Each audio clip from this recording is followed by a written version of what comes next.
Hello అండి, ఎలా ఉన్నారు? నేను మీ Saritha. Welcome back to our channel Saritha's vlogs. ఈరోజు నేను మీకు ఎగ్ మసాలా గ్రేవీ కర్రీ చూపించబోతున్నాను. చాలా టేస్టీగా ఉంటుంది. దానికోసం ముందుగా కడాయి పెట్టుకుని 2 టేబుల్ స్పూన్లు ధనియాలు వేసుకోవాలి. ఒక 1 ఇంచ్ చెక్క వేసుకుని అర స్పూన్ జీలకర్ర వేసుకోవాలి. 4-5 లవంగాలు, 2 యాలక్కాయలు వేసుకున్నాను. దాంతోపాటు 2 స్పూన్లు నువ్వులు వేసుకుని ఇలా వేయించుకోవాలి. వేయించుకున్నవి ఆరబెట్టుకున్నాక ఇలా మిక్సీ జార్లో వేసుకుని పొడిలా కొట్టుకోవాలి.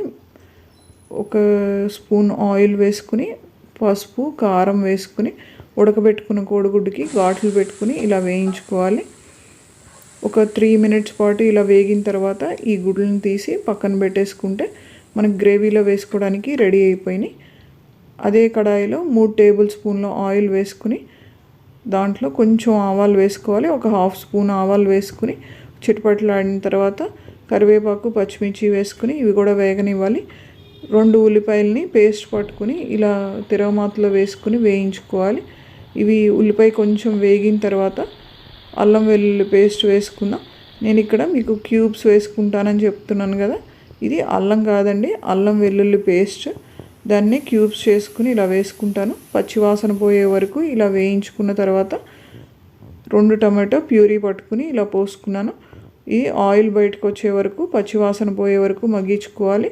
ఉప్పు, పసుపు, కారం వేసుకుని మనం మిక్సీ పట్టుకున్న పౌడర్ ఉంది కదా, మసాలా పౌడర్, అది కూడా వేసేసుకుని ఇలా కలుపుకుని ఆయిల్ బయటకు వచ్చే వరకు మగ్గించుకోవాలి. దాంట్లో 2 టేబుల్ స్పూన్ల పెరుగు ఇలా గిలకొట్టుకుని వేసుకున్నాను. అండ్ దీనికి కర్రీకి సరిపడా వాటర్ కూడా పోసేసుకుని ఇదంతా ఇలా కలిపి పెట్టుకోవాలి. ఒక 5 to 10 మినిట్స్ పాటు మీడియం ఫ్లేమ్లో పెట్టుకుని ఇలా ఉడికించుకున్నట్లయితే మనకి ఆయిల్ బయటకు వచ్చి చక్కగా కుక్ అయిపోతుంది. దాంట్లో మనం ఇందాక వేయించుకున్న ఎగ్స్ ఉన్నాయి కదా, అవి కూడా వేసేసుకుని ఈ గ్రేవీ అంతా ఎగ్స్కి కూడా పడుతుంది. అప్పుడు టేస్టీగా అవుతాయి ఎగ్స్. అంటే ఉప్పు, కారం వెళ్తాయి కదా.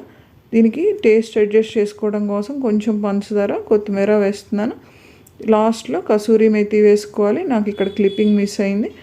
కంపల్సరీ కసూరి మేతి వేసుకుంటేనే టేస్ట్, ఫ్లేవర్ బాగుంటుంది. మీకు కనుక నచ్చినట్లయితే తప్పకుండా లైక్ చేయండి, షేర్ చేయండి. మరిన్ని వీడియోస్ కోసం నా ఛానల్ని సబ్స్క్రైబ్ చేసుకోండి. ఇక్కడ నేను ఎగ్స్ సర్వ్ చేస్తున్నాను చూసారా, ఇది అన్నంలోకైనా చపాతీలోకైనా చాలా టేస్టీగా ఉంటుంది. మీ దగ్గర ఫ్రెష్ క్రీమ్ ఉంటే వేసుకోవచ్చు, లేదంటే వెన్న అయినా వేసుకోవచ్చు. Thank you everyone.